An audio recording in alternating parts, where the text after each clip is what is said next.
Hello guys, welcome back to my channel. എന്തുണ്ട്, എല്ലാവർക്കും സുഖമാണോ? ഇന്ന് എനിക്ക് കുറച്ച് വിഷമമുള്ളൊരു ദിവസമാണ് കേട്ടോ.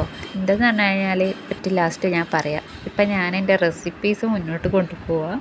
അപ്പം നമ്മൾ ഇന്ന് ഉണ്ടാക്കാൻ പോകുന്നത് ഉണ്ടപ്പുട്ടാണ് കേട്ടോ. അതും നമ്മൾ ഉണ്ടപ്പുട്ട് കഴിച്ചിട്ടുള്ളതൊക്കെ ചിക്കൻ, ചെമ്മീൻ, കല്ലുമ്മക്കായ്, ഇളമ്പക്ക എന്നിവ കൊണ്ടുള്ള ഐറ്റംസ് അല്ലേ. പക്ഷേ ഇതിൽ ഞാൻ പുതിയതായിട്ട് ഒരു വെറൈറ്റി ആയിട്ടുള്ള സാധനമാണ് കേട്ടോ. നിങ്ങളിത് ട്രൈ ചെയ്തിനോന്ന് എനിക്കറിയില്ല, പക്ഷെ ഞാൻ ആദ്യമായിട്ടാണ് കേട്ടോ ട്രൈ ചെയ്ത്. ഫസ്റ്റ് ഒന്ന് ആക്കി നോക്കിയിട്ടുണ്ട്. അത് ഇഷ്ടപ്പെട്ടതിന് ശേഷം ഞാൻ വീണ്ടും ഉണ്ടാക്കുന്നത്. ബൈ ദ ബൈ, നമ്മൾ ഈ മസാലയിൽ എന്തൊക്കെയാണ് ചേർത്തതെന്ന് പറഞ്ഞിട്ടില്ല. ഇതിൽ ചേർത്തിട്ടുള്ള ഉള്ളി, പച്ചമുളക്, മല്ലിയില, കറിവേപ്പില, ഇഞ്ചി, വെളുത്തുള്ളി എന്ന് പറയുന്ന 5 ഐറ്റംസ് നിർബന്ധമായിട്ട് ഇടും കേട്ടോ. അപ്പോൾ ഇതിലേക്ക് ഇട്ട മസാലപ്പൊടികൾ എന്ന് പറഞ്ഞു കഴിഞ്ഞാൽ മല്ലിപ്പൊടി, ഗരം മസാല, ഉപ്പ്, മഞ്ഞൾപ്പൊടി, മുളക് പൊടി ഇതിലേക്ക് ആവശ്യമില്ല. അപ്പോൾ നമ്മൾ ഫ്രൈ ചെയ്ത് കഴിഞ്ഞാൽ എന്തായാലും ഇതിലേക്ക് ചേരുമല്ലോ മുളക് പൊടി, അതുകൊണ്ട് തന്നെ ഇതിൽ ചേർത്തില്ല. അങ്ങനെ ഇതൊക്കെ ഇട്ടിട്ട് ആവശ്യമായ ഉപ്പൊക്കെ ഇട്ടിട്ട് മിക്സ് ചെയ്യുക. അതിന് ശേഷം പൊത്തി വെക്കുക. പിന്നെ നമ്മൾ ഉണ്ടപ്പുട്ടിന് വേണ്ടിയിട്ടുള്ള മാവാണ് റെഡിയാക്കുന്നത്. പത്തിരിപ്പൊടിയിലേക്ക് ഇച്ചിരി ഉപ്പ് ഇട്ടിട്ട് വെള്ളവും ഒക്കെ മിക്സ് ചെയ്തിട്ട് മാവ് റെഡിയാക്കി എടുക്കുക. അപ്പോൾ നമ്മൾ എന്ത് വെച്ചിട്ടാണ് ഉണ്ടാക്കുന്നത് ഇതുവരെയായിട്ട് പറഞ്ഞിട്ടില്ല. വേറെ ഒന്നുമല്ല, നമ്മുടെ പ്യാപ്പിള കറ്റ്ലയില്ലേ, കറ്റ്ല എന്നാൽ ഇതിനെ കണ്ണൂരിൽ പറയുക, പ്യാപ്പിള കറ്റ്ല എന്നാണ് പറയൽ. അതിനെ നമ്മൾ ഫ്രൈ ചെയ്തിട്ട് മുള്ളൊക്കെ ഒഴിവാക്കണം കേട്ടോ. ഇതിലേറ്റവും കൂടുതൽ ശ്രദ്ധിക്കേണ്ട കാര്യം എന്ന് പറയുന്നത് അതാണ് കേട്ടോ, മുള്ള് കൃത്യമായിട്ട് ഒഴിവാക്കുക എന്നുള്ളതാണ്. അങ്ങനെ നമ്മുടെ മാവും ഫില്ലിങ്സ് ഇവിടെ റെഡി ആയിട്ടുണ്ട് കേട്ടോ. മസാല മാത്രമേ ഇപ്പോൾ റെഡിയാക്കിയിട്ടുള്ളൂ. ഇനി നമ്മൾ ഇവിടെ നമ്മുടെ കറ്റ്ല വൃത്തിയാക്കാൻ പോവുകയാണ്. നല്ല വലിയ കറ്റ്ല തന്നെയാണ് നമുക്ക് അത്യാവശ്യം കിട്ടിയിട്ടുള്ളത്. അപ്പോൾ ഇത് മൊത്തം ക്ലീൻ ചെയ്തിട്ട് ഇതിനെ ഫ്രൈ ചെയ്യേണ്ട ഒരുക്കങ്ങളിലേക്കാണ് ഇതിന് കിടക്കുന്നത്. ഫ്രൈ പിന്നെ നമ്മളെപ്പം പറയുന്ന പോലെ തന്നെ മുളക് പൊടി, മഞ്ഞൾപ്പൊടി, മല്ലിപ്പൊടി, പിന്നെ ആവശ്യമായ ഉപ്പ്, കുറച്ച് വിനേഗറൊക്കെ കൂട്ടിയിട്ട് യോജിപ്പിക്കുക. പിന്നെ ഇതിൽ കറിവേപ്പിലൊന്നും ഇട്ടിട്ടില്ല. നമ്മുടെ മസാലയിലൊക്കെ എന്തായാലും കറിവേപ്പില, മലയാളമൊക്കെ ഉണ്ടല്ലോ, അതുകൊണ്ട് അതൊന്നും ചേർത്തിട്ടില്ല.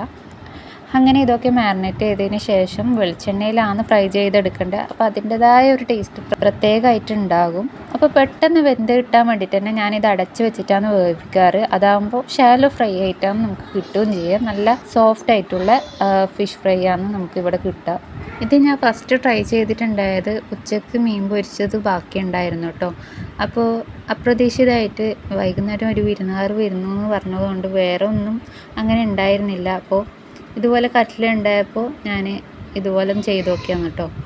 അപ്പോൾ നമ്മുടെ ഫിഷൊക്കെ ഫ്രൈ ചെയ്തതിന് ശേഷം ഈ മസാലയിലോട്ട് ഈ ഫിഷ് ഒന്ന് മുള്ളൊക്കെ ഒഴിവാക്കിയിട്ട്, പ്രത്യേകം പറയുന്നത് മുള്ളൊക്കെ ഒഴിവാക്കിയിട്ട് വേണം നമ്മളിതിൽ ചേർക്കേണ്ടത്, ഇല്ലെങ്കിൽ തൊണ്ടക്ക് പണി കിട്ടും കേട്ടോ. അപ്പോൾ ഇതുപോലെ ഫില്ലിങ്സ് കോട്ട് ചെയ്തെടുക്കുക. നമ്മുടെ മാവ് നല്ല റൗണ്ടിൽ പരത്തിയിട്ട് അതിൻ്റെ ഉള്ളിൽ കുറച്ച് ആവശ്യമായ ഫില്ലിങ്സൊക്കെ ഇട്ടിട്ട് ഇതുപോലെ ബോൾ ഷേപ്പിൽ ആക്കിയെടുക്കുക.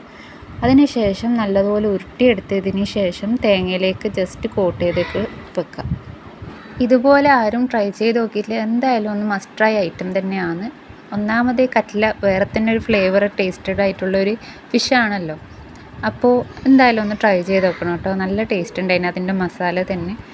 അങ്ങനെ എല്ലാം തന്നെ റെഡിയാക്കി വെച്ചിട്ടുണ്ട്. ഒരു 5-10 മിനിറ്റ് ആവി കയറ്റിയതിന് ശേഷം നമുക്കിത് സെർവ് ചെയ്യാവുന്നതാണ്. സംഭവം അടിപൊളി ടേസ്റ്റാണ്.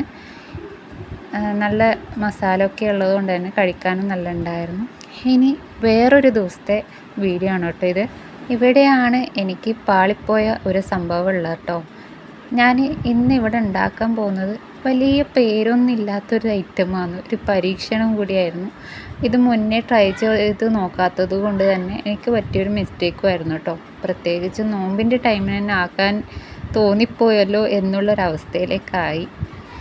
എന്തെന്ന് പറഞ്ഞു കഴിഞ്ഞാൽ ഞാനിതൊരു യൂട്യൂബിൽ നോക്കിയിട്ട് ചെയ്യുന്ന ഒരു സ്നാക്കാണ് കേട്ടോ.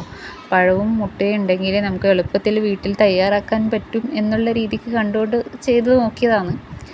അപ്പോൾ ഞാൻ എങ്ങനെയൊക്കെയാണ് ചെയ്തതെന്നുള്ളത് കാണിക്കാം. ആദ്യം തന്നെ 2 പഴം എടുക്കുക, അതിലേക്ക് 2 മുട്ട ഒഴിക്കുക, ഒരു 1/4 ഗ്ലാസ് പാലും 2 സ്പൂൺ പഞ്ചസാര ഇട്ടതിന് ശേഷം ബീറ്റ് ചെയ്യുക.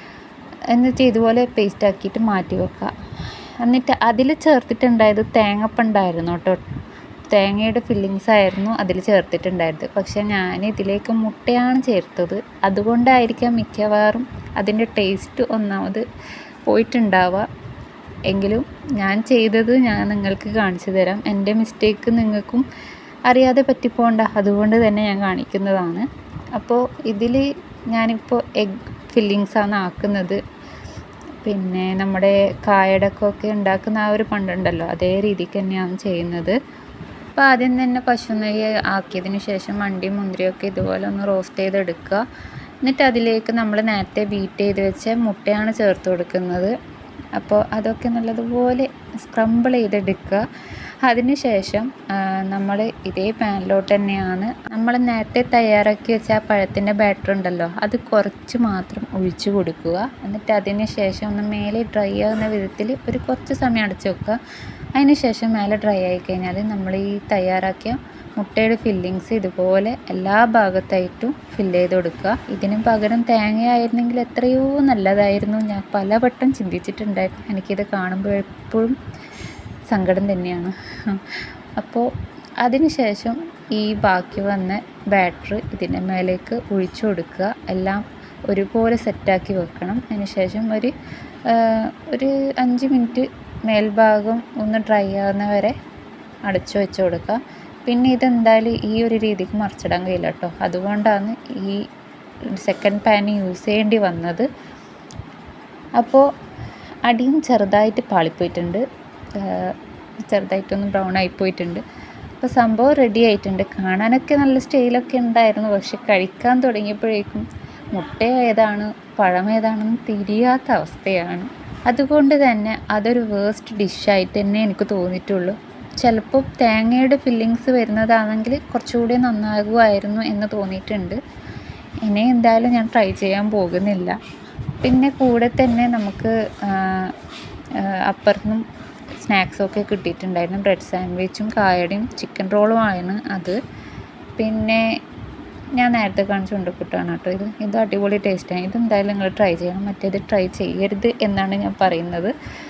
അപ്പോൾ ഇത്രയേ ഉള്ളൂ ഇന്നത്തെ വിശേഷം എന്ന് പറയുന്നത്. അപ്പം നിങ്ങൾക്ക് വീഡിയോ ഇഷ്ടപ്പെട്ടിട്ടുണ്ടാവും വിചാരിക്കുന്നു. ഇഷ്ടപ്പെട്ട എല്ലാവരും ലൈക്ക് ചെയ്യുക, ഷെയർ ചെയ്യുക, കമൻറ്റ് ചെയ്യുക, സബ്സ്ക്രൈബ് ചെയ്യുക. തൊട്ടടുത്തുള്ള ബെല്ലൈക്കൺ പ്രസ് ചെയ്ത് ഓൾ എന്ന ഓപ്ഷൻ ക്ലിക്ക് ചെയ്യുക. പിന്നെ അടുത്ത വീഡിയോ ആയിട്ട് വരുന്നത് വരെ എല്ലാവരും take care. Bye from Shirin's talk.